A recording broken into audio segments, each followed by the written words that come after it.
క్రీస్తు పరిశుద్ధ నామమున మీ అందరికీ నా శుభాభివందనములు. Good morning everyone. ఈ దినము కొరకై ఏర్పాటు చేయబడిన వాక్య పాఠము హెబ్రీలకు రాసిన పత్రిక 2వ అధ్యాయము 10-11 వచనం చదువుకుందామండి. హెబ్రీ 2:10-11 కూడా. ఓకే, చదువుతున్నాను. ఎవని నిమిత్తము సమస్తమును ఉన్నవో, ఎవని వలన సమస్తమును కలుగుచున్నవో, ఆయన అనేకులైన కుమారులను మహిమకు తెచ్చుచుండగా వారి రక్షణకర్తను శ్రమల ద్వారా సంపూర్ణునిగా చేయుట ఆయనకు తగును. పరిశుద్ధపరచబడు వారికిని అందరికీ ఒక్కటే మూలము.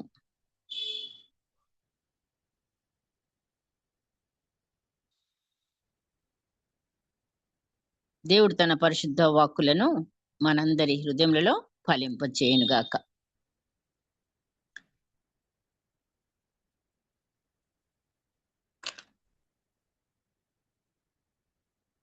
మన క్రీస్తు మరి శ్రమలను అనుభవించి సిలువలో తన ప్రాణాన్ని సమర్పించి మనకు ఆయన ఇచ్చిన రక్షణ, సమాధానము తండ్రితో కదా, మనం పోగొట్టుకున్న వాటన్నిటిని తిరిగి మనకు అనుగ్రహించడానికి, కుమారత్వమును, మరి ఆయన మహిమను కూడా ఈ రోజున మన అంశము నాకు బదులుగా క్రీస్తే కదా. అవును, అందులో భాగంగా మనకు మహిమనిచ్చుట కొరకే, అది మన అంశము. ఇప్పుడు మనము ఆది కాలంలోనే మన పూర్వీకులు ఆది కాండంలో మరి అనాదిగా వారు ఆదాము అవ్వలు పోగొట్టుకున్నది దేవుని సహవాసం, సన్నిధి, మహిమ, ఒకటొకటిగా వెలుగు అన్ని పోగొట్టుకున్నారు. మరి దాన్ని మళ్ళీ మనం పొందుకోవడానికే మనం పోగొట్టుకున్న వాటన్నిటినీ ఈ లోకంలో మళ్ళీ సంపాదించడం మన తరం కాదు కదా. మరి ఏమీ మనం పొందుకోలేము, వెళ్ళగొట్టబడ్డారు. మనం అందరం కూడా పాపులము. అవును, అక్కడి నుంచి మన జీవితాలు మరి తన తండ్రి తన కుమారులను మరి వెతికి రక్షించుటకు నశించిపోతున్న మనల కొరకు ఆయన ఈ లోకానికి మానవుడిగా దిగి రావటం మరి మన యొక్క ధన్యత. నిజంగా మరి మనల్ని విడిచిపెట్టలేదు.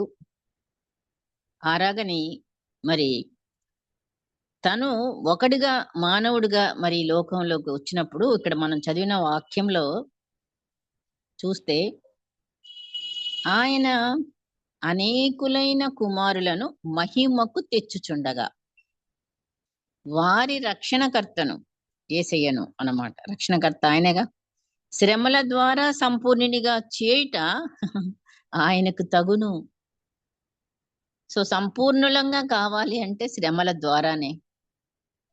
అది ఎవరికంట అంటే చూడండి, మనం పరిశుద్ధపరచబడు వారికి, పరిశుద్ధపరచువారికి అందరికీ ఒకటే అనే మాటకి కింద మీనింగ్ ఒక్కడే మూలము. అవును, ఆయన తప్ప మరెవరు లేరు మరి ఈ లోకంలో.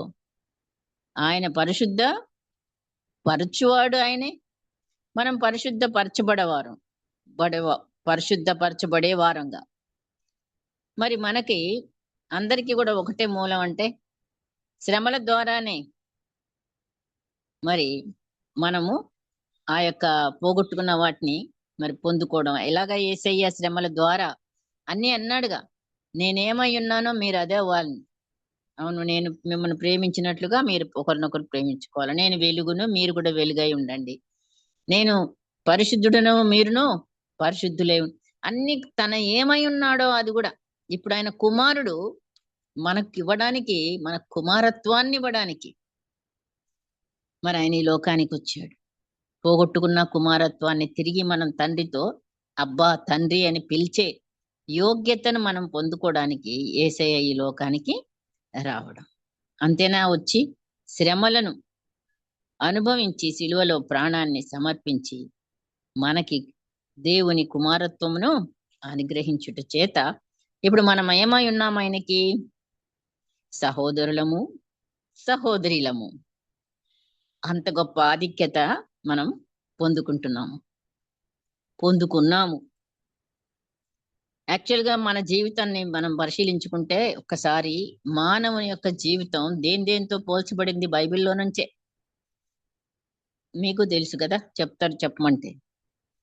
మరి బైబిల్లో చూస్తే యెషయా గ్రంథంలో 40వ అధ్యాయంలో చూస్తే గడ్డితో పోల్చాడు. జనులు గడ్డి వంటి వారు, గడ్డి ఉదయమున మొలిచి సాయంత్రం వాడబారే గడ్డి. అలాగే మరి త్రాసు మీద ధూళి వంటి వారు, నీటి బిందువుల వంటి వారు. మనమంతా అసలు ఒక క్షణంలో ఏమయ్యేది తెలియదు మనకి, నెక్స్ట్ మూమెంట్ ఏం జరిగేది. కానీ మనం మరి ఎలా ఉంది మన పరిస్థితి ఒకసారి ఆలోచన చేసుకుంటే నిజంగా మనం ఎన్నెన్నో మరి ప్లాన్స్ మనకు ఉంటాయి. అసలు మన జీవితం చూడబోతే ఒలికిపోయిన నీరు ఎత్తలేనటువంటి వారము అని ఒక దగ్గర రాయబడింది. అట్లాగే విసిరి వెళ్ళి తిరిగి రాని గాలి వంటి వారం, నీడ వంటి వారము. ఇలాగా మనము క్షణంలో ఉండి కనబడకుండా మాయమయ్యే మన జీవితాల్ని మరి అయినప్పటికీ దేవుడు ఎంతో మరి గొప్ప ఉన్నతమైన స్థితిని మనకు అనుగ్రహించడానికి ఆయన దిగి వచ్చాడు. అలాంటి మరి దావీదేమన్నాడు తన జీవితాన్ని చూసి? నేను పురుగు వంటి వాడని అన్నాడు. ఒక్కొక్కళ్ళు మరి భక్తులు తమను ఎలాగా పోల్చుకున్నారు దేనికని చూస్తే, అలాంటి మనల్ని దేవుడు తన కుమారత్వాన్ని ఇచ్చి మనకంత ఆధిక్యతను దయచేసిన దేవునికి నిజంగా మనము కృతజ్ఞతలు చెల్లించే వారంగా ఉండాలి. రోమీలకు రాసిన పత్రికలో 8:17 వచనం చూస్తే, ఇప్పుడు మనం ఆయనకి ఏమయ్యాము? పిల్లలం, తండ్రికి పిల్లలమయ్యాం. మనము పిల్లలమైతే ఏం రాబోతుంది మనకి? మనం పిల్లలమైతే వారసులం, అనగా దేవుని వారసులము, క్రీస్తుతో కూడా మహిమ పొందుటకు ఆయనతో శ్రమ పడిన ఎడల క్రీస్తుతోడి వారసులమని పౌలు గారు చెప్తున్నారు. సో మనం ఇప్పుడు ఫీల్ అవుతున్నాం గొప్పగా, ఎందుకంటే మనం కుమారత్వాన్ని మనం పొందుకున్నాం కాబట్టి. పొందుకున్నాగానే సరిపోలేదుగా, మరి ఆ మహిమ రావాలంటే, మహిమను పొందుకోవాలంటే ఏం చేయాలి? దేవుని వారసులం అయ్యాము, క్రీస్తుతో కూడా మహిమ పొందుటకు ఆ మాట చదవాలి. ఆయనతో శ్రమ పడిన ఎడల, ఊరికే రాదుగా, మరి శ్రమ కూడా పడాలి. అవును, మనము శ్రమ అనగానే చాలా వరకు మనకి మన శరీరానికి శ్రమ పడదు, తట్టుకోలేదు.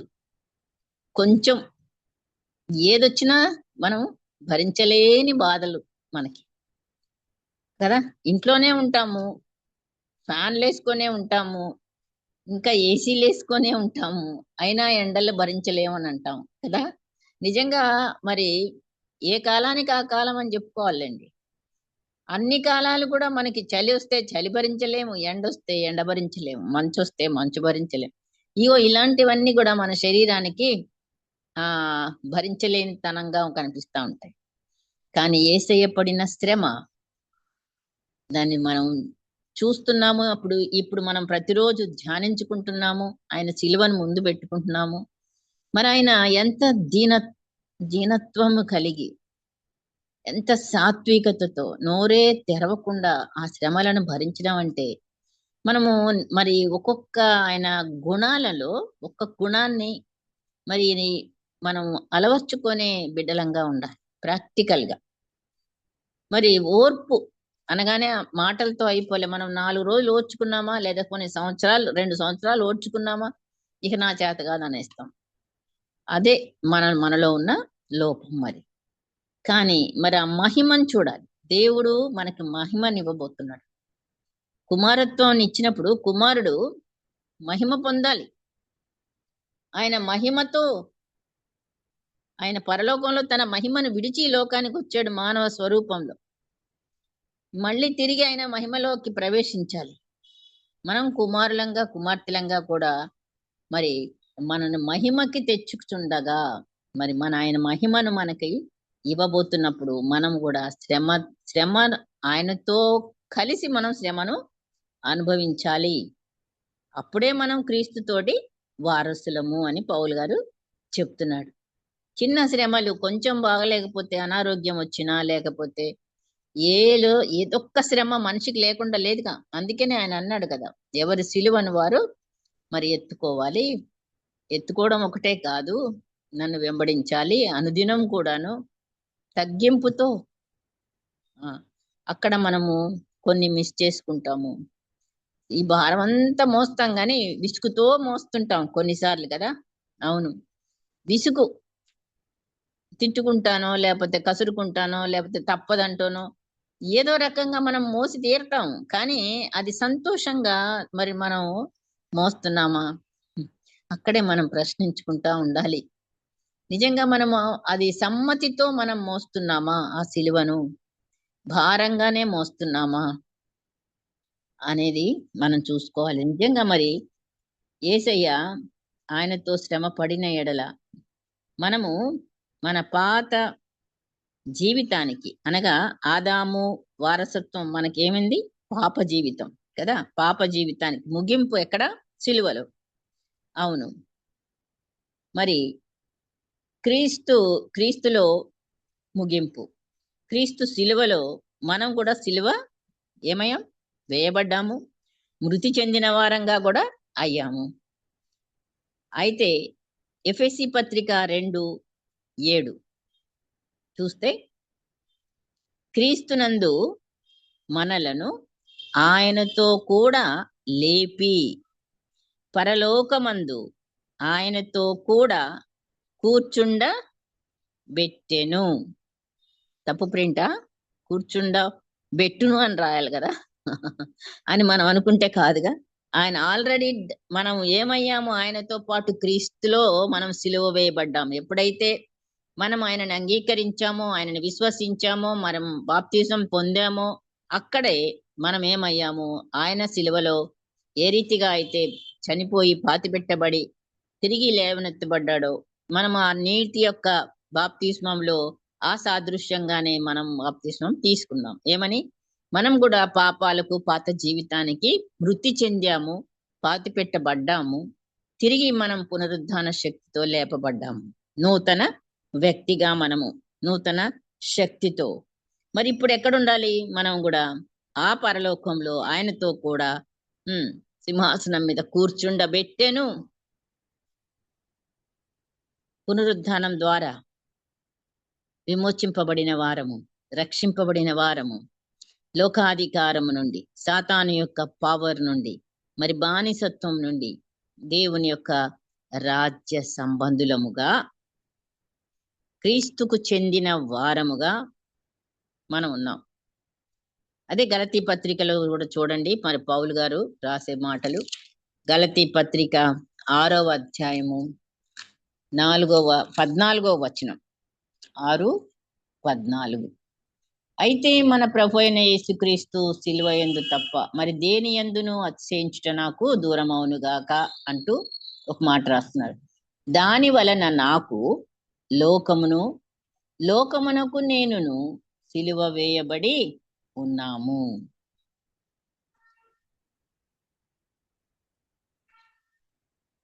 నాకు లోకమునకు నేనును అనే మాట మరి పౌలు గారు అంత స్పష్టంగా రాస్తున్నారు. మనం సిలువ వేయబడి మృతి చెందే అనుభవంలో ఉండాలి. అప్పుడే గాని పునరుద్ధాన శక్తి వచ్చేది.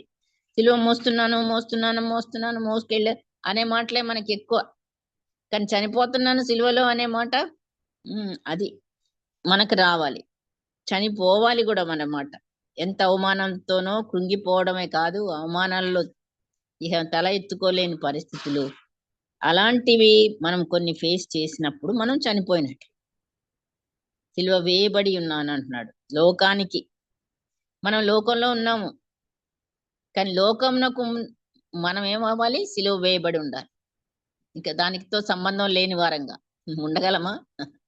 నిజంగా మరి ఆలోచించుకుంటే ఎంతగా మరి మనము మన ఆత్మీయతలో, ఎదుగుదలలో అలా లోకమునకు సిలువ వేయబడిన వారంగా నువ్వు నేను పాటిస్తున్నామా, ఉంటున్నామా, ఉండగలుగుతున్నామా, లోకంతో ఒకటిగానే కలిసిపోతున్నామా?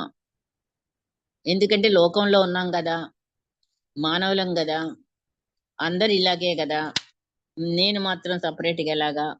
ఇంకా లోకంతో మరి ఏ ఏ సంబంధాలలో మనం చిక్కుకుపోతున్నామో శరీర రీతిగా. ఇంకా మరి మనం అంటున్నాము మనం చనిపోయాము, బాప్తిసంలోనే చనిపోయాము, కానీ చనిపోయాము నిజమే. మరి మనల్ని తీసుకెళ్లి పరలోకంలో కూర్చుండబెట్టిన మాట వాస్తవమే. పునరుద్ధానం శక్తితోనే ఉన్నాము. అయినా ఈ లోకంలో బాడీలో జీవిస్తున్నాం గనక మరి అప్పుడప్పుడు చనిపోయిన వాళ్ళు బయటకు వస్తా ఉంటారు. ఏ అయితే మన శరీరంలో ఆ కోపమో లేకపోతే ఆయాసమో ప్రయాసమో ఇంకా చెప్పాలంటే కొన్ని గుణాలు మరి మనకి చనిపోయిన గుణాలు ఉంటాయి. ఇక మీదట నేను అలా ఉండను, ఇక మీదట నన్ను విధేయతనే చూపిస్తాను. ఆ విధేయత పోతుంది, అవిధేయత వస్తుంది, అవిశ్వాసం వస్తుంది.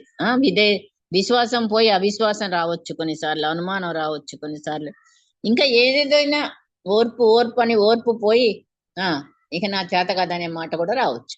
ఇవాళ ఈ రీతిగా మనకి మన అనుదిన జీవితంలో కొన్ని మనం చంపేశాం.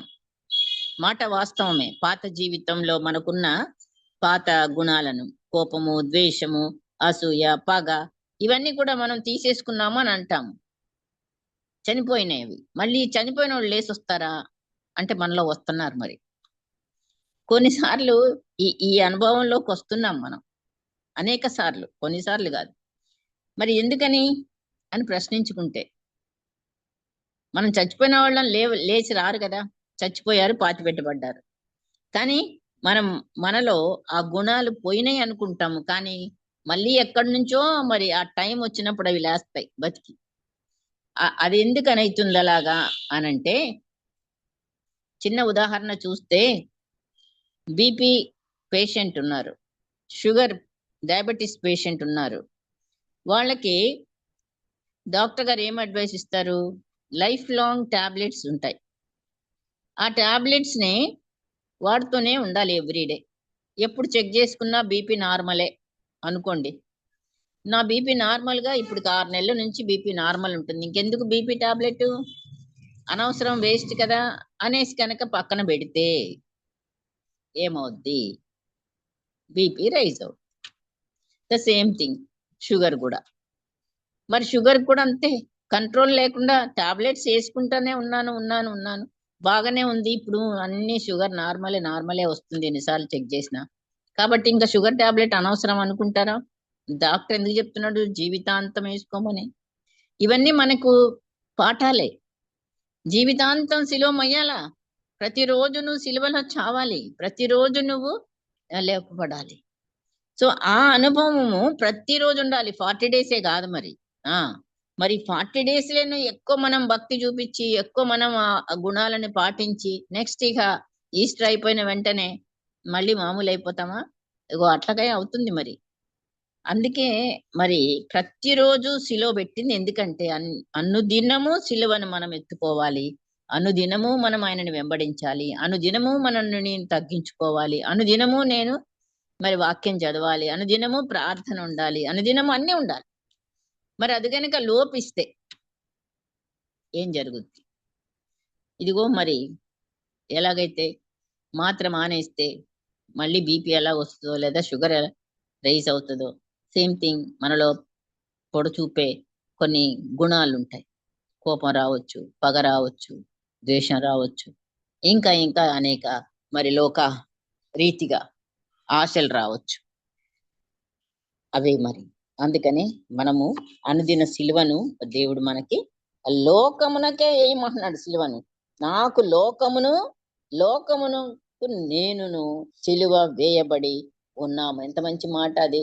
అది మనకు ప్రాక్టికల్ గా మనం అసలు లోకంలో ఉండాలి కానీ లోకంతో కలిసిపోయే బిడ్డలంగా కాకుండా సిలువ వేయబడిన బిడ్డలంగా ఒక ప్రత్యేకమైన జీవితాన్ని మనం కలిగి ఉండాలి. అప్పుడే క్రీస్తు మరి అనేక సహోదరులలో జ్యేష్ఠుడు. అవును. రోమీలకు రాసిన పత్రికలో 8:29 నుంచి 30 వరకు చదివితే, ఎవరిని ముందుగా ఎరిగెనో వారు తన కుమారుని స్వరూపము గలవారగుటకు వారిని నిర్ణయించెను. ఎవరిని నిర్ణయించెనో వారిని పిలిచెను. ఎవరిని పిలిచెనో వారిని నీతిమంతులుగా తీర్చెను. ఆ నీతిమంతులను మహిమ పరచెను. నిజంగా మరి ఎన్ని స్టెప్స్ ఉన్నాయి ఇక్కడ. ఒకటి, ఎవరిని ముందుగా ఎరిగెనో వారు తన కుమారుని స్వరూపం గలవారవుటకు, ముందు కుమారులం అవ్వాలి, కుమారుని స్వరూపం రావాలి. వారిని నిర్ణయించాడంట. ఎవరిని నిర్ణయించానో వారిని పిలిచాడు. పిలిచిన వారిని నీతిమంతులుగా తీర్చాడు. తీర్చి నీతిమంతులకు మహిమను మరి వారికి ఇచ్చాడు. అట్లాగే నీవు నేను మరి మనం ఆ మహిమను పొందుకోవడానికి మనకి అనేక సహోదరుల్లో జ్యేష్ఠుడైన యేసయ్యకు మనం ఏమవుతున్నాము? ఇప్పుడు సహోదరులము అవుతున్నాము. మహిమను పొందుకునే బిడ్డలంగా. ఎందుకు పోగొట్టుకున్నాం కదా మరి. రోమీలకు రాసిన పత్రిక 3:23, ఏ భేదము లేదు, అందరూ ఏం చేశారు? పాపము చేసి దేవుడు అనుగ్రహించు మహిమను పొందలేకపోతున్నారు. ఇంకా పాపంలోనే మనం కొనసాగుతుంటే మరి ఆ మహిమ మనకి పొందలేం. ఆయన ఇస్తున్నాడు మహిమ, కానీ మనం పొందుకునే అర్హత కూడా మనకి ఉండాలి. అట్టి మహిమను పొందుకోవడానికి ఇక మనలో పాపం జీవించడానికి వీలు లేదు. కాబట్టి దేవుని యొక్క ఉద్దేశం మానవుని పట్ల మహిమనిచ్చుటకే.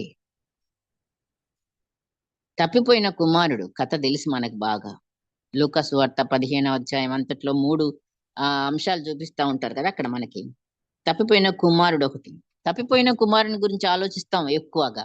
కష్టాల్లో ఉన్నాడు, బాధల్లో ఉన్నాడు, వాడికి ఆహారం లేదు, ఒంటరి అయిపోయాడు, అన్ని డబ్బులన్నీ పోయినాయి, ఇంకా అది వాని పరిస్థితి అని మనము తప్పిపోయిన కుమారుని దిక్కే ఎక్కువ చూస్తూ ఉంటాం. కానీ తండ్రికి తప్పిపోయిన కుమారుడు ఎప్పుడైతే తిరిగి వచ్చినప్పుడు దొరుకుతాడో అప్పుడు మనం చూస్తే ఆయన యొక్క ఆనందాన్ని చూసినప్పుడు, ఆయన యొక్క మరి కుమారునికి ఏమేమి వెంట చేయమన్నాడు, రింగు పెట్టించి, కొత్త బట్టలు వేయించి, మరి విందు చేయించి, ఇవన్నీ చేస్తున్నప్పుడు ఆయనకున్న సంతోషాన్ని బట్టి చూస్తే ఏమనుకుంటాము? ఇన్ని రోజులు కుమారుణ్ణి ఆయన పోగొట్టుకున్నాడు. అవును. ఒకవైపే ఆలోచించితే ఒక్క తండ్రి సంతోషంగా ఉన్నాడా? కుమారుడు లేకుండా ఎదురు చూస్తూ ఉన్నాడు బయట కూర్చొని. అంటే చూడండి, తండ్రి పోగొట్టుకున్న ఆ కుమారుడు.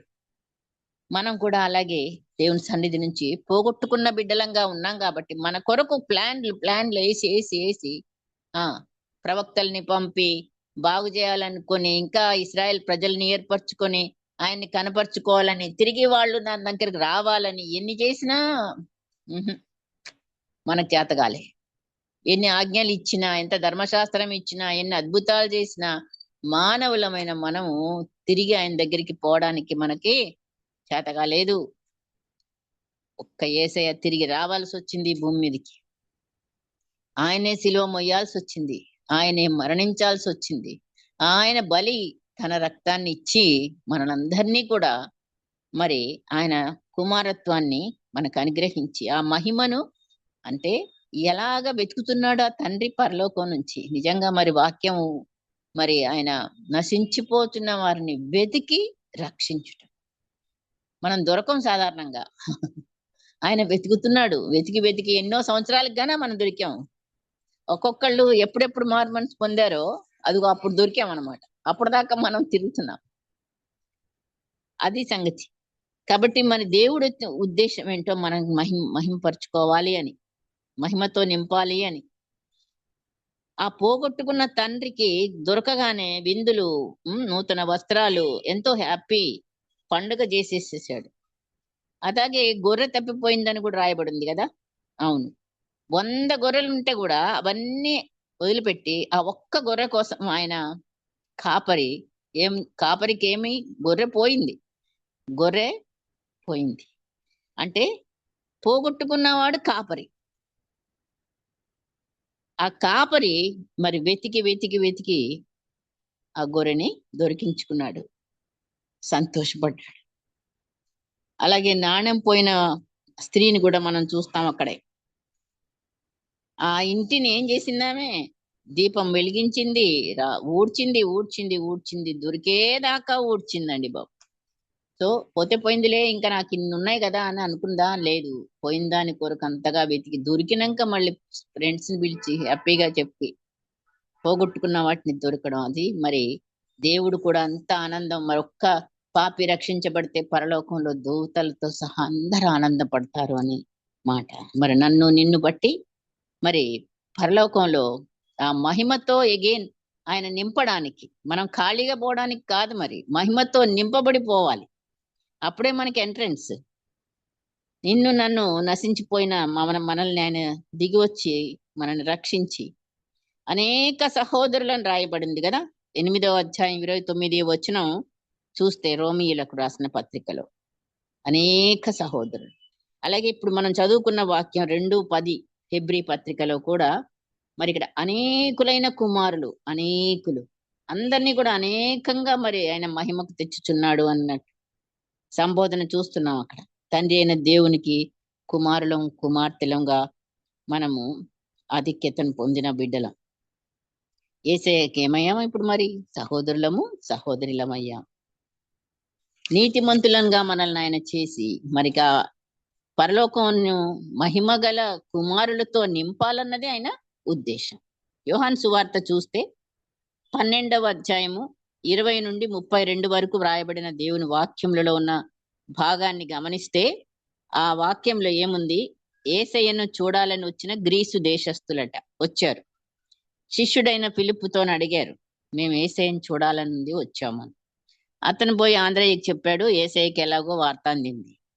యేసయ్య ఇచ్చిన జవాబు ఏంటండి, మనుష్య కుమారుడు మహిమ పొందవలసిన గడియ వచ్చి ఉన్నది, అనగా తాను ఈ లోకంలో చనిపోవలసిన సమయము వచ్చి ఉన్నది. సో మహిమ పొందాలి అని అంటే ఏం కావాలి, చావాలి.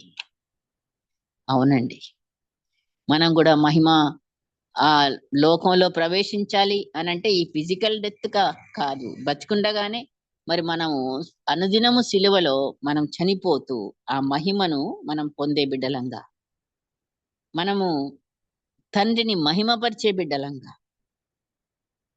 ఇప్పుడు అనేకులను ఆయన ఒక్కడే, యేసయ్య ఒక్కడే, కానీ అనేకులను మరి రక్షించాలి, మహిమకు తీసుకురావాలి అంటే ఆయన ఏమయ్యాడు, గోధుమ గింజ అయ్యాడు.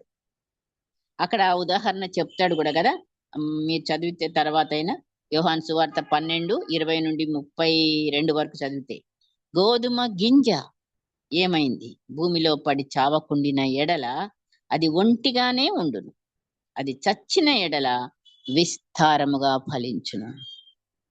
అలాగే యేసయ్య ఒక్కడే లోకంలో అనేకులైన కుమారులను మహిమకు తెచ్చుచుండగా ఆదాము అవ్వలు ఆనాడు పోగొట్టుకున్న ఆ మహిమను తిరిగి మరి తన మరణం ద్వారా ఎందరినో మరి అంటే మొత్తం అందరిని నమ్మిన వారందరికీ మరి లోక పాపములన్నిటిని ఆయన మీద వేసుకొని తన మహిమా స్వరూపాన్ని అక్కడ విడిచిన మన కొరకు మనకి మహిమా స్వరూపాన్ని ఇవ్వడానికి. నిజంగా మరి అది మనం గ్రహించినప్పుడు మనం మహిమతో నింపబడాలంటే ఈ లోకంలో మనము సిలువ వేయబడాలి. లోకానికి మనము, మనకి లోకము, మనము సిలువలో ఏమవ్వాలి, మరణించాలి, అప్పుడే మహిమ. సో మరి ఎన్ని విషయాలలో మనం మరణించాలో ఇంకా మనం ఆలోచించుకోవాలి. ప్రతిరోజు మన జీవితంలో, అనుదిన జీవితంలో ఇంకా కోపం ఉన్నదా, మరి ఇంకా పగ ఉన్నదా, ఇంకా ద్వేషం ఉన్నదా, ఇంకా ఏదైనా లోక ఆశ ఉన్నదా, రకరకాలుగా మనం దేని కొరకు మనం ఎక్కువ ప్రయాసపడుతున్నాము? ఏది మనం ఆశిస్తున్నాము?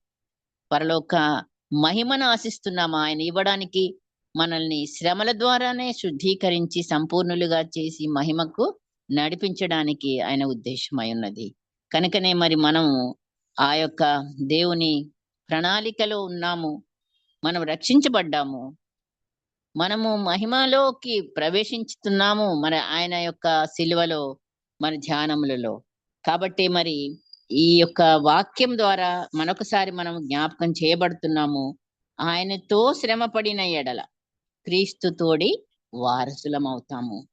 ఆయన పిల్లలము కనుక కుమారత్వమును మనము పొందుకున్న వారంగా మరి అట్టి భాగ్యాన్ని దేవుడు మనకిచ్చినప్పుడు ఇంకా మనం లోకం తట్టు లోకముతో పోకడలలో మనం కూడా జాయిన్ అవుతున్నామా?